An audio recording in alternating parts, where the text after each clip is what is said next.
started, I was like, when the beginning, I saw someone, and I think it was Ken Bradshaw, keep a sunset, journal. And I started doing every day that I moved to Ocean Beach, write down the kind of basically the face heights. So like a 5 or a 7 is like head high. And that's the average of the set, kind of like the significant wave height.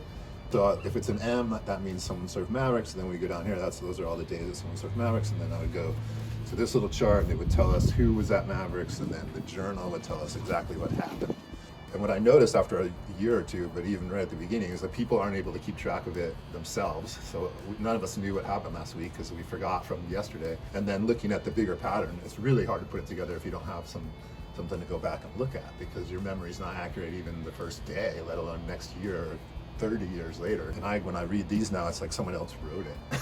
I barely remember, I was in a blur of surf froth, and so the stories just spewed out. The session begins a bit bumpy, but conditions glass off throughout. Waves are fairly consistent, everyone gets some rides.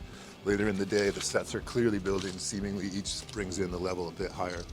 One rogue wave scatters the pack, jacking up big at the peak, throwing out like the wedge. I'm riding the 910, doing pretty well. Seeing those longer term patterns, like how many days we get to surf Mavericks per year, when is the earliest that we've ever surfed it, when's the latest we ever surfed it, what's the biggest, when is the biggest?